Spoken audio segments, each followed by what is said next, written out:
All right, so this is the video they posted in their Discord, and we're gonna go ahead and get into it and watch it and get some insight here.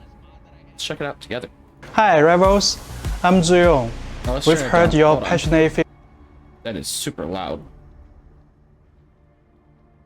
Okay, let's try it now. And ongoing discussions about matchmaking and ranking in Marvel Rivals. Your voices matter, and we want to give you a transparent look into how these systems work and what we are doing to improve them. Quick heads up, any numbers used are for illustrative purpose only, and the calculation process is also simplified for easier understanding and does not represent the full detailed formulas. Wait a minute. Are we gonna have to do math? I don't want to do fucking math.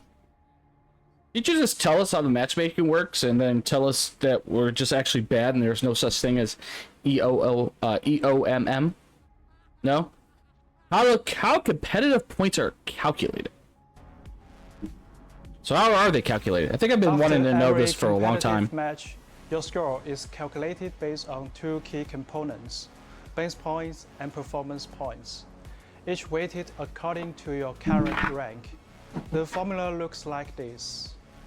Okay, so there's the formula that they use to base your performance on and give you points based off it. So K equals A, I'm gonna assume that's times, base points plus parentheses 1 minus A, parentheses, close, times performance points. So they have an algorithm, it seems like that they have. So it looks like you get, so I'm gonna assume character, maybe, or points equal something times the base points, whatever the base point value they have set up, plus timesing this, so 1 minus A, whatever A stands for, times performance points. So those probably, like, the performance points will probably be, you know, how you do in the match, how you affect the match. Like if you get MVP, you get X amount of points. So kind of interested to see how this all plays out.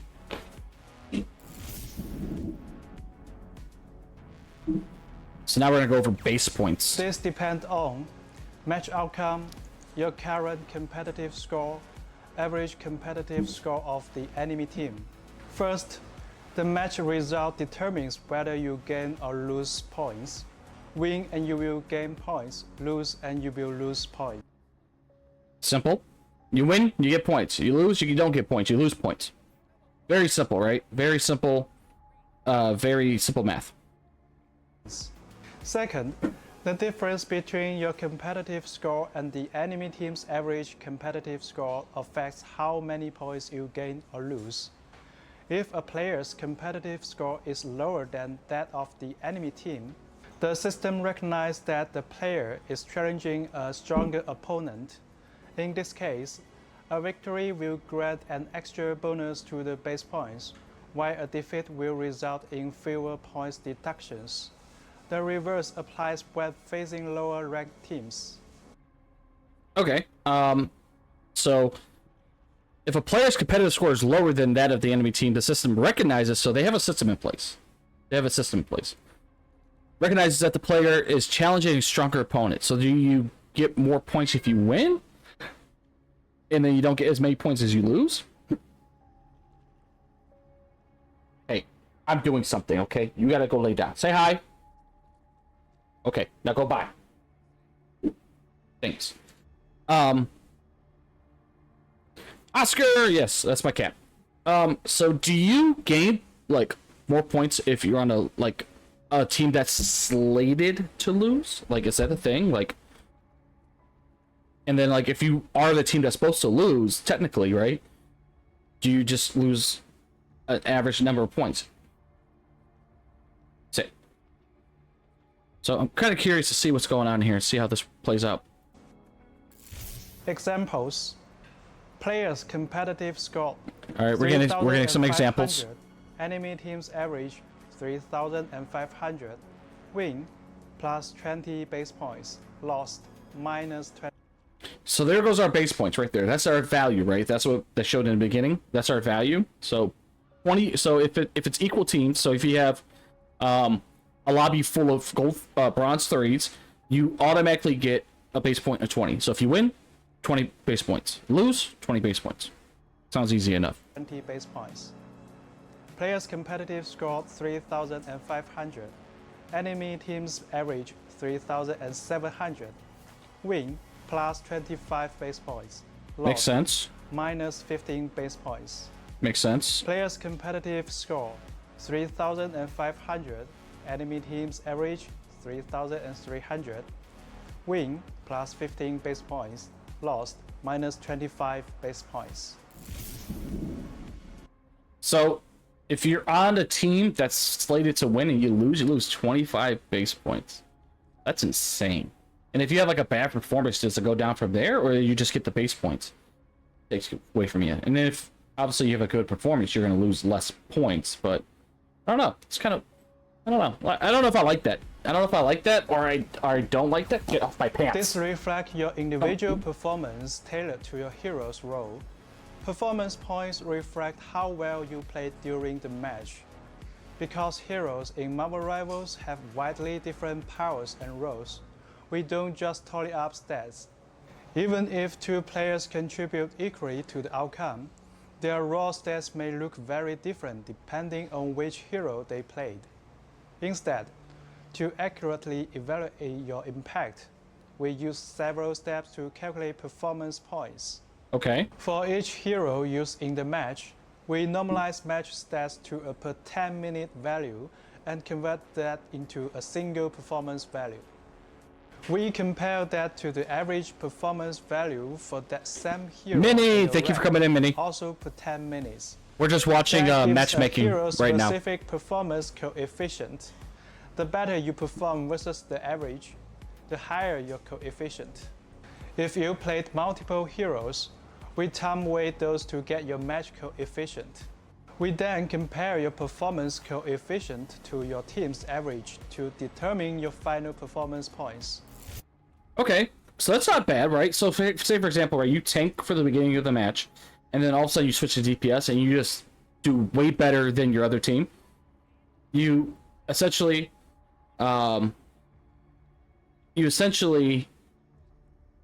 get better points. So I guess that's kind of cool, right? Okay, I like it. I like it so far. So far, so good. I'm not complaining. I don't have problems with it. Also, who is Huff Daddy's Pocket? That is going to be my future wife. Examples. A Diamond 1 player spends 4 minutes as Loki and 6 minutes as Invisible Woman in a 10-minute match. Let's break down the performance points calculation. First, the system converts their in-game stats to 10-minute averages and then convert them into performance value. Assuming Loki has a performance value of 1,200 and Invisible Woman has 1,000. Next, the system finds the average performance value for Diamond 1 players with those heroes, which we will assume Loki and Invisible Woman both are 1,000. We then calculate the performance coefficients. Loki's coefficient is 1.2, while Invisible Woman's is 1. This is then weighted by playtime. The overall coefficient works out to be 1.08. Okay, so here goes the math. Minnie, I only came to do a little check-in. Lame, you should stay in here and watch me because I'm the better streamer. Okay. See you around, Huff. You're a wonderful person, plus you won't believe what Banshee did to me. Oh no. You can DM me, I guess, and let me know.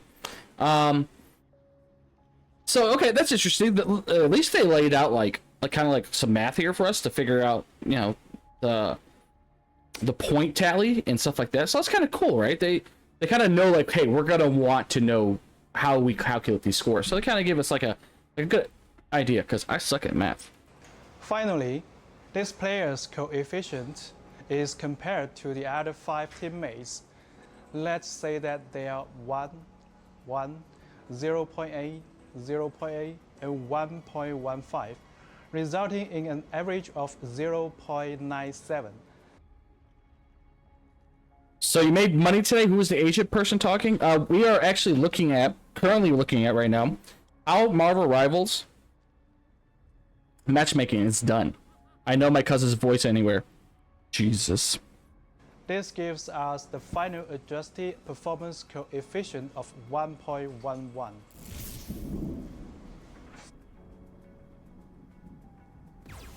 Once both your base points and performance points are calculated, your final score is determined by weighting these two parts. The weights vary by rank. As you climb the ranks, the weighting of base points will gradually increase, while performance points weighting decreases. In lower ranks, performance points have a higher weight to help skilled players rise faster. Higher ranks shift weight towards base points for consistency. Example: a player wins a rank match, earning 20 base points and 30 performance points. If the player is in silver, with a base point weight of 0.4 and a performance point weight of 0.6, the final score gained is 26. If the player is in celestial, with a base point weight of 0.7 and a performance point weight of 0.3, the final score gained is 23. Okay, so the higher ranks you go, the less bonus points you get. Kind of makes sense, right? You don't want to be in celestial lobbies getting like 30 points and stuff like that. If you're in lower ranks, they want to push you out the lower ranks as possible to get you in the higher ranks. So I think that's kind of cool. I feel like I'm in a lecture right now with all this shit. Shut up. Lurk, BRB. Thank you, Rice. Our players hail from all corners of the globe, each with different time zones and connection speeds. Balancing fast matchmaking with fair matches has always been our challenge and focus for ongoing improvement. How long is this video? In Marvel Rivals, players are long. based on server node selection, team composition, competitive score. Once matchmaking starts, the system looks for opponents on your chosen server or servers. As wait time increases, the system gradually expands the search to higher and lower ranks, helping you get into a match promptly. The expansion is kept to prevent unbalanced games. Once we have 12 players within the acceptable rank range, the match is set. Teams are then arranged to minimize differences in average competitive scores. All right, so that's not too bad. I mean, that explains why, like, matchmaking. That explains why, you might have like a bunch of bronze ones and like a silver 3, and then on the other team you might have like a silver 3, a couple bronze players in different ranks. So it makes sense. Like, we've seen it before, right? We know that it's there. It's based on team size. For fairness, a 6-player team will only face another 6-player team. Finding an exact match can take time when taking into account all the factors, like competitive scores, server selection, etc. Since launch, 5-player teams have been disabled to protect solos. For other team size, the system opens up to more combinations as wait time increases. Take a 4-player team, for example.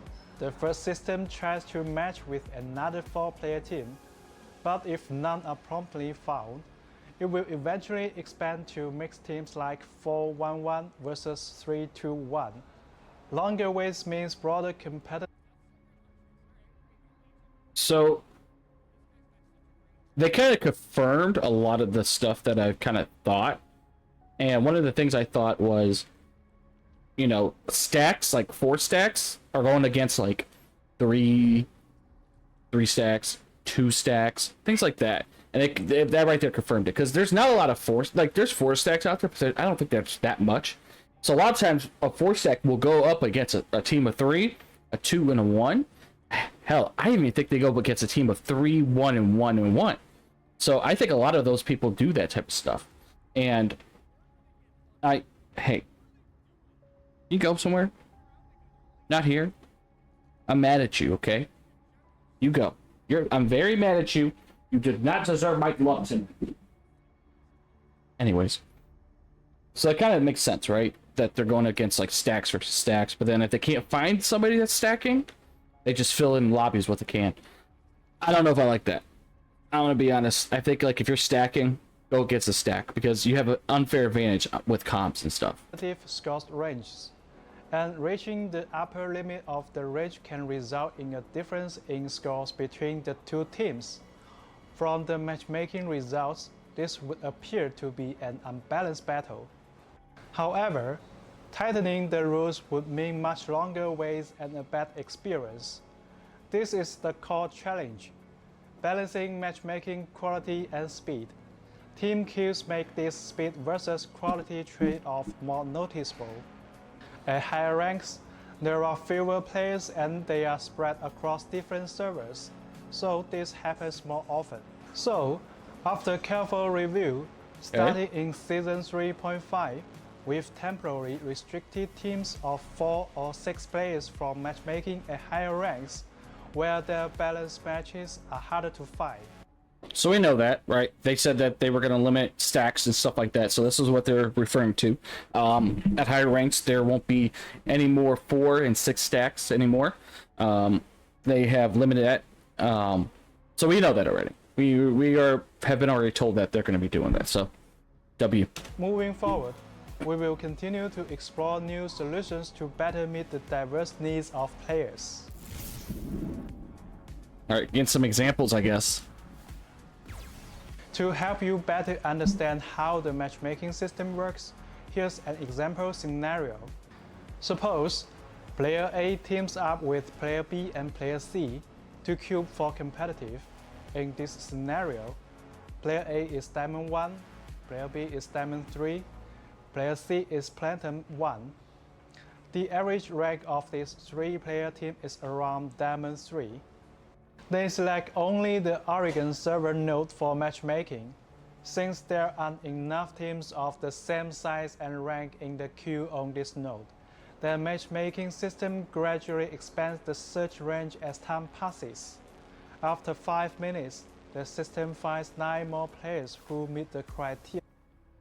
He looks depressed as fuck. He needs some Zoloft? Maybe give him some of yours.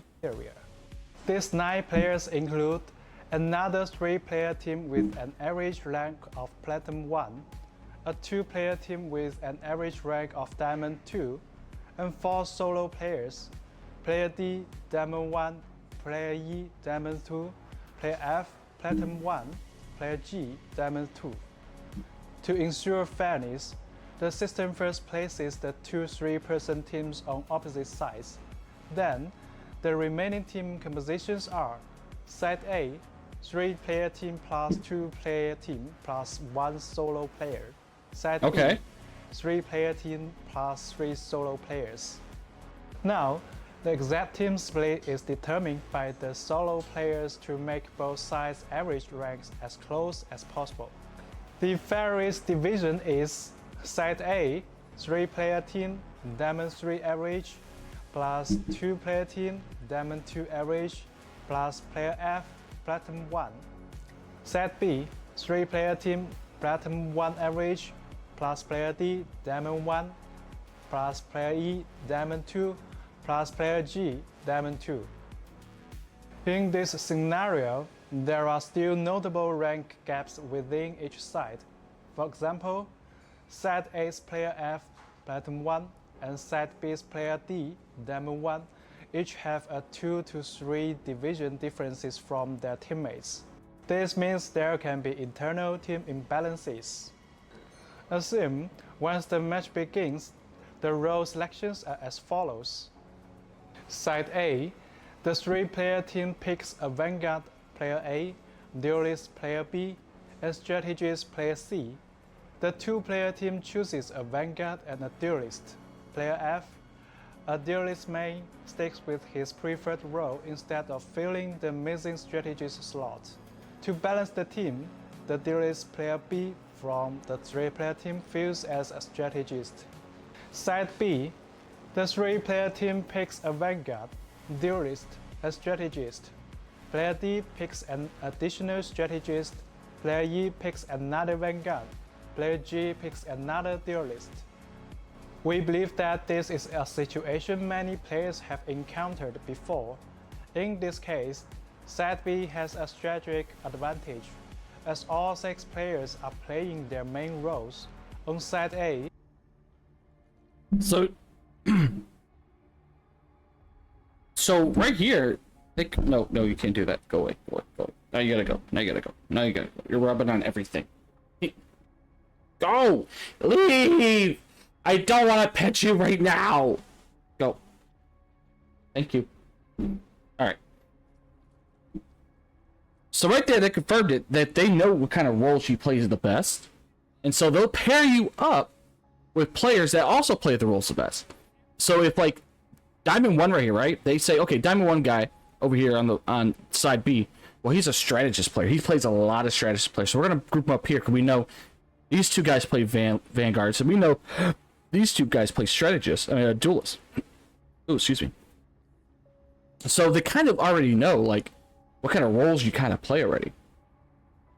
So it looks like they're trying to go for an equal 2-2-2 set without having role queue in it.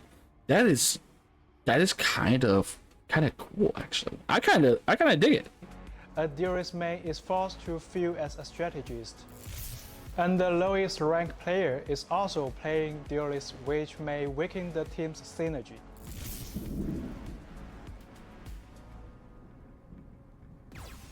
Recently, we have received a lot of feedback from the community. You guys have many a lot. players believing that our matchmaking system employs EOMM. It does. Engagement optimized matchmaking.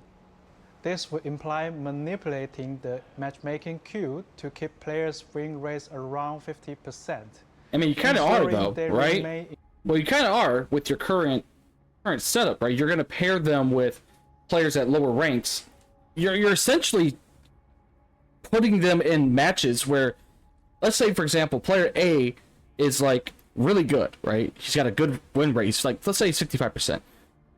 You've already said that you're going to pair them up with teams by your point stats and by your base point stats, and how you just said it in the beginning of the video. You're saying that if this player is on this player is on the team slated to lose, okay, he's slated to lose, he's going to get less points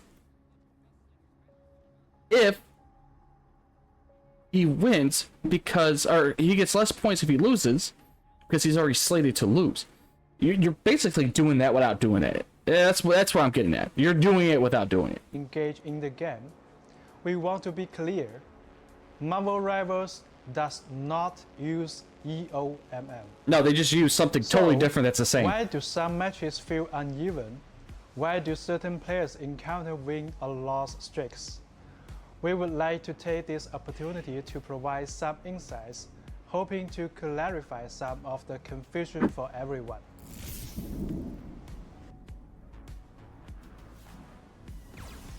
In a competitive two-sided game, the fewer players on each side, the more accurately the competitive score reflects individual skill. However, as team size increases, this accuracy drops, since even if both teams have identical average scores, other factors like teamwork and coordination can sway the outcome. Additionally, because we don't lock roles, players might end up playing a role they are less comfortable with, which means they may not perform at their rank's full potential.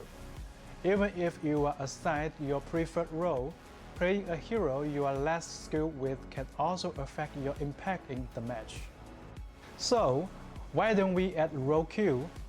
First, we believe that allowing players the freedom to play as their favorite superheroes and team up with others to create diverse creative team combos encourages more varied strategies and gameplay. Second, adding role-based matchmaking would significantly increase queue times, while still failing to fully eliminate skill discrepancies between matches. Where there are choices, there will be differences. Objectively, it's quite challenging to have an equal number of players across the three roles. To strike a balance between matchmaking speed and fairness, the competitive score ranges for each rows would have to differ. Rows with fewer players would have lower competitive score thresholds, while rows with more players would require higher thresholds. This, in turn, will lead to greater variance in match quality. We are working to introduce more interesting vanguards and strategies in future updates to give players more choices, but this changes. So we're getting more vanguards, more strategists confirmed, so that way we don't have to have like, 35 duelists and stuff like that versus 10 vanguards. So we're getting some more vanguards, guys. That's kind of cool. I'm happy about that. I want another vanguard, damn it. Give me somebody else. This will take time to develop. Give me Juggernaut. I want Juggernaut. I want a frontline brawling tank that has a shield. I want that. Give me that. And I will carry every lobby. Guaranteed. Thank you for your patience.